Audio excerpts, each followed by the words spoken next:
Hola, buenos días de nuevo. Bienvenidos al canal psicoeducativo y vamos a ver la tercera clase sobre desarrollo moral y en este caso vamos a abordar la teoría de Kohlberg. Es el vídeo número 3. Previamente hemos visto la teoría de Piaget. Kohlberg es un heredero de esta teoría racionalista de Piaget y se maneja en un desarrollo mucho más profundo que el caso de Piaget.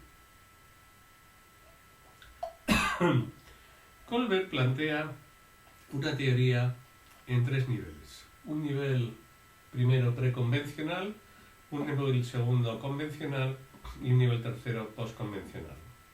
En cada nivel hay 2 estadios al estilo de Piaget, por lo tanto en total nos encontramos con 6 estadios. Bien, vamos a partir del nivel preconvencional, ¿no?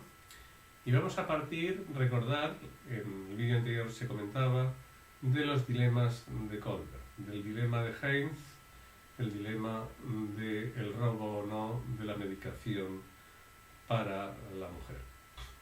El primer nivel, coincidente con Piaget, el primer estadio del primer nivel, es el de la moralidad heterónoma de 5 a 7 años. Este es coincidente con Piaget, pero Kohlberg lo desmenuza, lo analiza mejor y lo descompone en diferentes dimensiones. En la primera tiene en cuenta la perspectiva social. Aquí los niños no pueden considerar más que su perspectiva. Son altamente egocéntricos, ¿no? Lo ven todo desde su perspectiva, digamos, interesada. Es el caso que teníamos con la niña y el niño, el dilema de la mancha de tinta de Piaget, donde el niño más malo pues simplemente era el que producía más mancha de tinta, ¿no? Y en ese caso era Agustín. Aquí, si nos movemos en el dilema de Kohlberg, el individuo va a actuar bajo su propia perspectiva, tanto a favor como en contra de robar. Y eso implica que va a aceptar el robo, porque le beneficia a él y eso beneficia a su mujer, o va a estar en contra del robo si eso le perjudica a él, porque le puede llevar a la cárcel. Es decir, que es una decisión egocéntrica. En cuanto a contenido moral, es equivalente al estadio del realismo moral de Piaget. La moralidad es rígida y definida por la autoridad. Entonces, claro, la autoridad, en este caso, nos va a decir que no se debe robar. Por lo tanto, el niño puede, un niño adulto, ¿no?, puede argumentar que no se debe robar porque está prohibido, y simplemente agarrarse a esa norma. Las bases del juicio moral, el valor moral, reside en acontecimientos externos cuasi físicos, ¿no?, en los malos actos o en las necesidades cuasi físicas más que en las personas. Es decir, lo de cuasi físico es el aspecto externo, es lo que hemos visto ya en la mancha de tinta, ¿no? A mayor mancha de tinta, por lo tanto, peor conducta, ¿no? Volviendo al contenido moral, cuidado porque estamos en una moralidad heterónoma. Si el adulto le está diciendo al niño que robar es bueno para su comunidad, ¿no?, como sucede en algunos casos, imaginaros el hijo de un delincuente, donde la moralidad es la del padre, y en ese caso el niño va a seguir las indicaciones del padre porque es dependiente de la autoridad del padre. Por lo tanto, el niño puede robar o puede no robar dependiendo dónde radique su referencia de autoridad. Bien, en cuanto al estadio del desarrollo del juicio, el niño se mueve en una responsabilidad objetiva, ¿no?, orientada al castigo y a la obediencia, y por lo tanto el castigo debe estar relacionado con el nivel de las consecuencias de la conducta y con el respeto al poder y al prestigio superior, en este caso de los padres o del maestro o de la figura de autoridad. Figuras de autoridad. El niño no tiene todavía una conciencia de autoridad social, ¿no? Sino de autoridad vinculada a personas. El tipo de inteligencia es el tipo de inteligencia preoperacional, propio de Piaget. En este sentido, Kohlberg no añade nada nuevo. El segundo estadio del nivel preconvencional sería el que coincide con Piaget en el periodo de 8 a 11 años, donde empieza a predominar la actividad grupal y la actividad entre iguales. Aquí los niños entienden que las personas tienen diferentes necesidades y puntos de vista, esto nos dice Kohlberg, aunque aún no pueden ponerse en el lugar del otro. El niño entiende que el otro puede tener necesidades, pero no se pone en su lugar. Se considera válida la conducta moral que sirve a sus intereses, y los niños obedecen o cooperan para conseguir algo a cambio, y se establecen tratos entre ellos. Por ejemplo, pueden intercambiar entre ellos cromos, o pueden intercambiar juguetes, puede haber intercambios, porque entienden que el otro puede querer algo que tú tienes, pero predomina todavía la posición egocéntrica, de tal manera que esos tratos pueden llegar a ser claramente injustos o desproporcionados para el otro. Las bases del juicio moral, igual que el anterior, aunque aquí se reconoce, el anterior se refiere al estadio anterior, aunque aquí se reconoce la necesidad del otro para establecer reciprocidades e intercambios, ¿no? Por ejemplo, el hermano mayor le puede dar al hermano pequeño una moneda más grande a cambio de otra más pequeña que le dé el hermano menor, pero que el hermano menor es más valiosa, ¿no? El hermano mayor le da algo a cambio, pero claramente le engaña porque el hermano mayor quiere beneficiarse exclusivamente. Es una orientación ingenuamente egoísta. La acción correcta satisface las necesidades de uno y ocasionalmente las de los otros. Es propio de las operaciones concretas. Si estamos en el dilema del Hayes de la farmacia, pues evidentemente la opción de robar es fácilmente entendible, es decir, una opción que te favorece a ti y favorece a tu mujer. Y la opción de no robar vendría dada en la medida que el marido pudiera sentirse perjudicado, ¿no? Perjudicado, por ejemplo, a nivel social, en la medida que estuviese pensando en el qué pensarán los demás, qué pensarán los de mi pueblo, qué pensarán los de mi barrio, si se enteran que he robado. Y en ese caso no robaría, porque eso puede ser más fuerte que el hecho de defender a su mujer. Bien, el famoso ¿qué dirán?, ¿no?, de algunos. Bien, a partir de aquí pasamos al nivel ya, al estadio 3, que es el nivel convencional. Bien, el nivel convencional es el nivel de la sociedad. El individuo lo que asume ya son convenciones sociales, pero tiene dos niveles muy distintos. El nivel 3 de conformidad interpersonal y el nivel 4 basado en la ley y el orden, en donde lo correcto es lo legal. Comento el nivel 3. Es la perspectiva del grupo social. Aquí la moralidad significa hacer lo que causa que te aprecien los demás. Se entiende la perspectiva del otro, pero sobre todo la perspectiva del grupo social al que uno pertenece, ¿no? Aquí un acuerdo entre personas puede ser más importante que el interés propio, ¿no? En cuanto al contenido moral, se centra en la conformidad de lo que la mayoría de las personas consideran correcto. No toda la sociedad, sino las de tu grupo social. Las reglas deben obedecerse para que las personas que te importan aprueben tu conducta. Por ejemplo, un individuo, una persona que pertenece a un partido político. En ese partido político se acepta la corrupción de manera generalizada con una norma, y es que el 5% o el 10% de los contratos de las obras que se realizan, por ejemplo, en un ayuntamiento, van a parar al partido gobernante. Y el alcalde que pertenece a ese partido lo acepta y lo defiende, y por lo tanto cobra un 10% a todos los contratistas.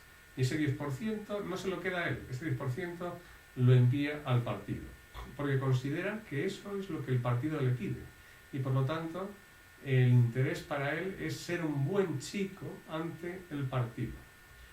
La regla de oro es haz a los demás, o trata a los demás como quieres que a ti te traten, y no hagas a los demás, no trates a los demás como no quieres que a ti te traten. El valor moral reside en interpretar roles buenos o correctos dentro del grupo social, en mantener el orden y las expectativas de los demás. Pero fijaros que no es del conjunto de la sociedad, sino de un determinado grupo social. Por ejemplo, los vecinos de un pueblo consideran que hay que ser cortés y respetuoso y honrado con los de su pueblo, pero pueden aceptar no serlo con los del pueblo de al lado, ¿no? Es decir, que los del Villarriba con los del Villabajo, que están siempre peleados, por ejemplo, ¿no? En el estadio del desarrollo del juicio es la orientación del buen chico, que trata de orientar, ayudar y agradar y aprobar y buscar la aprobación de los demás. Y hay una conformidad con imágenes estereotipadas. Por supuesto, va a vestir como visten los de su grupo social, va a hablar como ellos, va a razonar como ellos, y todo desde un tipo de inteligencia que ya es formal, que ya implica un pensamiento abstracto, pero que está muy circunscrita a la moral del grupo.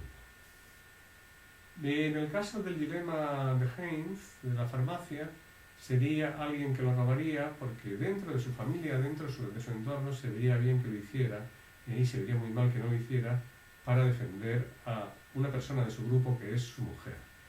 Y por otro lado, podría estar en contra si su grupo social, si su grupo de referencia, lo de robar lo ve siempre como un acto inaceptable y por lo tanto no aprobado social y familiarmente, ¿no? Bien, pasamos al estadio 4. El estadio 4, dentro del nivel 2 convencional, es un estadio donde lo importante es la ley y el orden y lo correcto es lo legal. La perspectiva social se considera la perspectiva de toda la sociedad. La referencia es la ley. Las necesidades individuales no son más importantes que mantener el orden social. Hay que respetar las leyes, ¿no? El contenido moral se basa en el estricto cumplimiento de la ley y del deber. Las reglas se aplican a todos por igual y son el modo para resolver los conflictos. Las bases del juicio moral es, nuevamente, basada en la ley, y el estadio del desarrollo del juicio se orienta al mantenimiento de la autoridad y el orden social. Se cumple el deber porque hay que cumplir la ley. Se respeta la autoridad en la medida que la autoridad defienda la ley. El pensamiento es de tipo abstracto.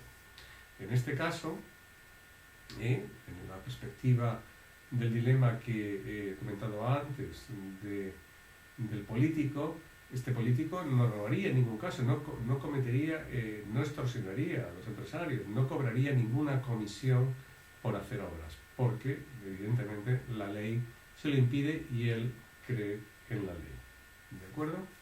En el caso de la farmacia, la opción más probable es que no robase, porque la ley le impide robar.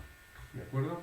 La opción del robo, en este caso, se complica mucho y también es posible, Colbert la establece, existe la opción favorable al robo y cumpliendo estos preceptos, pero el argumento es un tanto complicado y prefiero pasarlo por alto. Pero que si leéis el manual de Colbert del desarrollo moral, lo tenéis en castellano, lo podéis consultar, y también existe una opción favorable a no robar. Bien, el nivel 3 postconvencional es el que va más allá de las convenciones sociales, ¿no? Y tiene dos estadios, el 5 de contrato social y el 6 de principios éticos universales. En el 5 de contrato social, los derechos deben estar por encima de las leyes. Y si las leyes no defienden los derechos, lo que hay que hacer es generar nuevas leyes para que los defiendan. Es un individuo, por lo tanto, muy social y que respeta mucho y defiende mucho a las minorías. La perspectiva social se toma la perspectiva de todos los individuos que viven en una sociedad. No todos tenemos los mismos valores, pero todos tenemos los mismos derechos. Los derechos de los emigrantes, los derechos de las diferentes confesiones religiosas, de las diferentes orientaciones sexuales, de los diferentes tipos de familias, y esta moralidad debe proteger los derechos humanos de cada individuo. El énfasis en los contenidos morales se pone en mantener un sistema social que proteja y no restrinja las libertades individuales. Y vuelvo a decir, si la ley no lo protege, lo que hay que hacer es generar leyes nuevas. Por ejemplo, en España tenemos leyes claramente en este sentido, que permiten la libertad sexual, la libertad religiosa o la protección de los dependientes, por ejemplo, de los ancianos dependientes. Las bases del juicio moral, el valor moral reside en la conformidad del ego con estándares, derechos o deberes compartidos y compartibles. La orientación del juicio es legalista contractual, es decir, que hay que establecer acuerdos, leyes, donde se contemplen los derechos de las minorías. El deber se define en términos de contrato, evitando la violación de los derechos de los otros y según la voluntad de la mayoría, con lo cual puede haber conflictos evidentes, pero se entiende que la mayoría es una mayoría respetuosa con los derechos de la minoría, ¿no? Este es un nivel en donde podemos resolver diferentes dilemas. Por ejemplo, el caso de la corrupción sería inaceptable, el político no podría robar en ningún momento. Lo que sí podría hacer el político es establecer subvenciones y ayudas para las minorías, cosa que se está haciendo, pero apoyándose siempre en las leyes. No puede inventarse una subvención, no puede inventarse una norma. En el caso de la farmacia, la opción de no robar es clara, porque sería el respeto a la ley, y la opción de robar sería una opción que solo es aceptable en la medida que se busque cambiar las leyes, por ejemplo, con leyes de protección para las personas en situaciones de riesgo, donde en esos casos, pues, por ejemplo, las medicinas sean gratuitas o casi gratuitas, como sucede en España, ¿no? Este es un dilema que en España no es importante, pero por ejemplo en Estados Unidos es terrorífico porque puede que no tengas dinero para comprar ese medicamento carísimo. Bien, y el siguiente nivel es el nivel de los principios éticos universales. Aquí se puede ir más allá de la ley. Las decisiones morales de los principios de imparcialidad y justicia son fundamentales. Cada persona tiene un valor personal y debe ser respetada independientemente de sus ideas. En cuanto a los contenidos morales, se considera que hay unos principios universales de moralidad que están por encima de la ley, como la vida, la justicia, el respeto a la dignidad humana. Las bases del juicio moral son igual que la anterior, pero más centrada en la conciencia individual y en los derechos universales individuales. El estadio del desarrollo del juicio es orientación de conciencia, hay que hacer lo que te dice tu conciencia, y esos son los principios, y no solo la aplicación de las reglas. Los principios deben tener una consistencia universal. En este caso, el individuo puede ser un antisocial, el individuo puede saltarse claramente una regla, puede saltarse claramente una ley para defender lo que él considera sus derechos, y siempre y cuando, claro, esos derechos estén respetados, sean derechos universales, ¿no? Aquí, por lo tanto, sería ir mucho más allá. Esta persona podría tener enormes problemas en una sociedad porque se puede saltar la ley y puede ser condenada, a pesar de que se esté saltando la ley para defender los derechos de los pobres, de los perseguidos, de los maltratados, ¿no? Aquí estaría un Robin Hood, ¿no?, que robaría a los ricos para dárselo a los pobres. Aquí estaría la opción de robar la farmacia, evidentemente, aunque también en este caso podría haber una opción de no robarla, que aquí nuevamente os remito a que busquéis el argumento de Colbert, porque también es un poco complicado. Aquí tendríamos las figuras de Gandhi, tendríamos las figuras de Martin Luther King en algún momento, que bueno, Martin Luther King respetaba bastante las leyes. Y tenemos incluso algunas opciones claramente revolucionarias.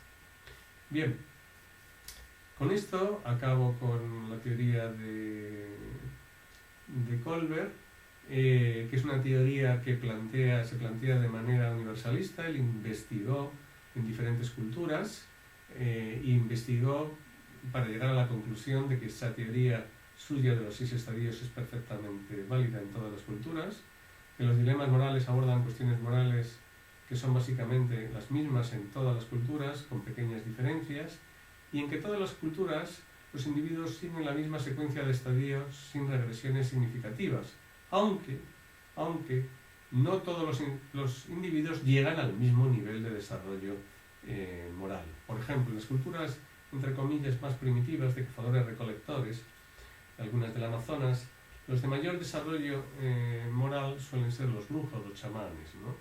Por ejemplo. Y en otras culturas, pues bueno, encontramos a gente con todo tipo de niveles de desarrollo moral. Por ejemplo, si volvemos al caso del político corrupto, los más corruptos del todo son aquellos que se quedan con el dinero de las comisiones, y esos estarían claramente en el nivel segundo del desarrollo moral, incluso en el nivel primero. Y aquellos que lo comparten con el partido, pues estarían en un nivel claramente segundo, y como mucho en un nivel tercero, ¿no? Pero básicamente en el segundo. Los que no comparten nada, se lo quedan todo, directamente roban, estarían en el primer nivel, es decir, puro egocentrismo infantil. Bueno, pues con esto terminamos con el desarrollo moral de Kohlberg, y os aconsejo que si queréis profundizar más, bueno, aquí tenéis las áreas en las que trabajó. Él hizo un estudio transcultural impresionante en muchas áreas culturales distintas, y si queréis profundizar más, pues tenéis estos 2 libros, más recomendable el segundo que el primero, porque el segundo es directamente el de Kohlberg traducido al castellano. Muchas gracias y espero que os haya gustado.